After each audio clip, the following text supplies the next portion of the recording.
आपण संकलित मूल्यमापन 2 इयत्ता 9वी मराठी विषयाची प्रश्नपत्रिका पाहणार आहोत। हा पेपर तुम्ही दिलेला आहे। आपला पेपर व्यवस्थित तपासून पहा, उत्तरे बरोबर आहेत का ते नक्की पहा। तुम्हाला सर्व प्रश्नांची उत्तरे येथे दिलेली आहे। प्रथम काही तुम्हाला तोंडी प्रश्न विचारले गेले होते 5 मार्कांसाठीचे आणि नंतर आपल्याला लेखी चाचणी दिली होती। प्रथमतः तोंडी प्रश्न इथे तुम्हाला दिलेले आहेत। त्याआधी आपल्या चॅनलला सबस्क्राइब करा आणि एक लाईक करायला विसरू नका। पुढचे प्रश्न पाहूया। खाली परिच्छेद वाचव, त्यावर आधारित दिलेल्या प्रश्नांची उत्तरे लिहा। उद्योजक मुळगावकर यांचा कोणताही एक गुणविशेष लिहा। यामध्ये सज्जनपणा, सचोटी, कार्यक्षमता यापैकी एक लिहिलं तरी चालतं। लंडनच्या स्थापत्य कॉलेजची विशेष बाब लिहा। प्रत्यक्ष कारखान्यात काम करावे लागत असे। 1 मार्कांसाठीचा हा आपल्याला प्रश्न दिलेला होता। हा उतारा आणि त्यावरील प्रश्न पाहिले। आता आपण पुढचे प्रश्न पाहूया। पुढचा प्रश्न पाहूया। चौकटी पूर्ण करा। आपल्याला खाली उतारा दिलेला आहे आणि त्यावरून आपल्याला चौकट पूर्ण करायला सांगितलं होतं। ऑलिम्पिक क्रीडा स्पर्धा भरवण्याचे उद्देश सद्भावना, समता, मैत्री आणि बंधुता वाढवण्यासाठी। हे उत्तर आपण लिहिणं अपेक्षित होतं। पुढे एका शब्दात उत्तर लिही। ऑलिम्पिक सामन्यांनी जगाला दिलेला मंत्र शरीर संपदा वाढवणे व बलसंवर्धन करण्यासाठी। 1 मार्कांसाठीचा हा प्रश्न तुम्हाला इथे विचारला गेला होता। पुढचा प्रश्न पाहूया। त्याआधी आपल्या स्टडी टाइम या यूट्यूब चॅनलला नक्की सबस्क्राईब करा, एक लाईक करा आणि हा व्हिडिओ नक्कीच शेअर करा।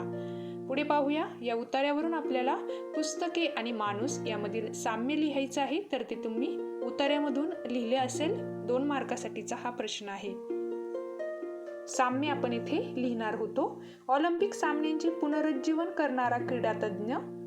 1 मार्कासाठीचा आपल्याला हा प्रश्न दिलेला होता आणि त्याचंही उत्तर आपण इथे दिलेलं आहे। पुढे आपल्याला 3 मार्कासाठी ऑलिम्पिक स्पर्धा म्हणजे विश्वबंधुत्व ही संकल्पना, आपण याचं उत्तर पुस्तकात पाहून चेक करू शकता। पुढे आपल्याला पुस्तक वाचनाचे काही फायदे लिहायचे आहेत। भाषण कौशल्य विकसित होते, वाचन कला समृद्ध होते, शब्द समृद्धी मिळते। आपल्याला पाठ्यपुस्तकामधील कविता दिलेली आहे आणि त्यावरून आपल्याला प्रश्नांची उत्तरे द्यायची आहेत। कवितेतील आईने घराला तोरण बांधले कारण तिचा बाळ रणांगणावर चालला होता म्हणून, आणि दुसरा आहे कवितेतील आईच्या डोळ्यात एकही दुःखाचा थेंब येणार नव्हता कारण उद्या जगाला शांती मिळणार आहे म्हणून। अशा प्रकारे आपण कवितेतील प्रश्न 1-1 मार्कासाठी सोडवलेले आहेत। पुढे पाहूया। पुढची उत्तरे चेक करण्या अगोदर आपल्या स्टडी टाइम या यूट्यूब चॅनलला नक्की सबस्क्राईब करा, एक लाईक करा आणि तुम्हाला इतर कोणत्या विषयाच्या प्रश्नपत्रिका हव्या असतील तर ते कमेंट करून नक्की सांगा। पुढे आपल्याला कवितेतील देशभक्ती व देशप्रेम या आशयाला अनुसरून कवितेत आलेले कोणतेही 2 शब्द वीरता आणि रणांगणी आणि विजयी। खालील काव्यपंक्तींचा सरळ अर्थ लिहायचा आहे 2 मार्कासाठी। या प्रश्नाचं उत्तर आपल्याला सविस्तर लिहायचं आहे। पुस्तकात पाहून याचं उत्तर तुम्ही चेक करू शकता। पुढे आपल्याला कविता दिलेली आहे, त्याचंही उत्तर आपण पाहणार आहोत। वनवासी कविता आहे आणि त्यावरील प्रश्न आपल्याला 4 मार्कांसाठी विचारलेले आहेत। खाली दिलेल्या मुद्द्यांच्या आधारे प्रश्नांची उत्तरे लिहा। प्रस्तुत कवितेतून मिळणारा संदेश, सिंह या शब्दाला कवितेत आलेला बोलीभाषेतील शब्द। 4 मार्कांसाठी हा प्रश्न विचारलेला आहे। पुस्तकात पाहून या प्रश्नांची उत्तरे तुम्ही चेक करून घ्या। तुम्हाला कविता आवडते न आवडते याचंही कारण 2 मार्कांसाठी आपल्याला इथे लिहायचं आहे। आता पाहूया आपण पुढचा प्रश्न। खालील मुद्द्यांच्या आधारे काव्यपंक्तींचे रसग्रहण करा। या प्रश्नाचं उत्तरही आपण सविस्तर लिहायचं आहे। पाठ्यपुस्तकात पाहून या प्रश्नाचं उत्तर तुम्ही चेक करा।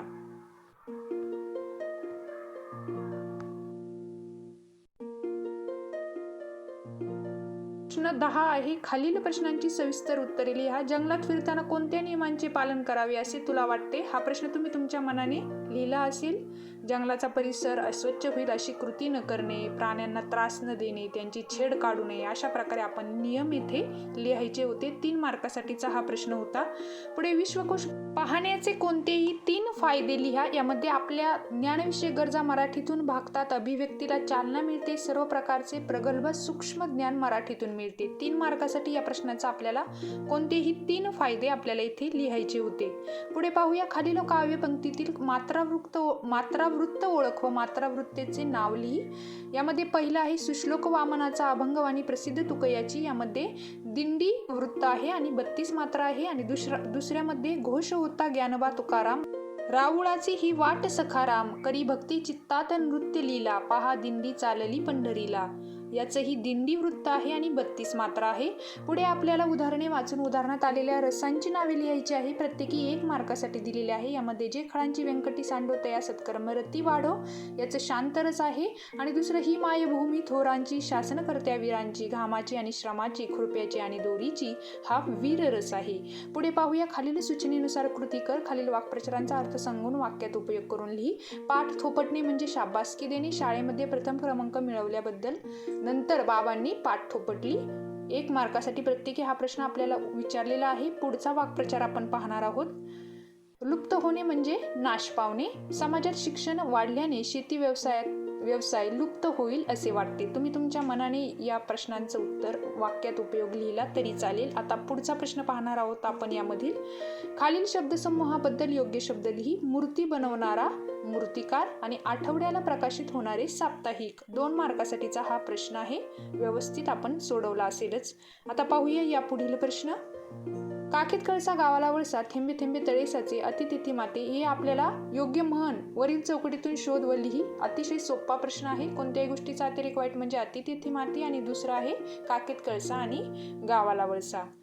अशा प्रकारे आपण या चौकटीतून योग्य म्हण निवडून आपल्याला प्रश्नांचं उत्तर लिहायचं होतं. आणि खालील वाक्यात योग्य विरामचिन्हे वापरून वाक्य पुन्हा लिही. हे व्यवस्थित लिहिलंच असेल. 1 मार्कासाठीचा हा आपल्याला इथे प्रश्न होता. पुढे पाहूया. आपल्याला मराठी शब्द लिहायचे आहेत. इंडेक्स म्हणजे अनुक्रमानिका. आणि पुढे पाहूया खालील शब्दगटातील आपल्याला अचूक शब्द ओळखायचा आहे. लेखन नियमानुसार अस्तित्व आणि निष्क्रिय 1 मार्कासाठी आहे.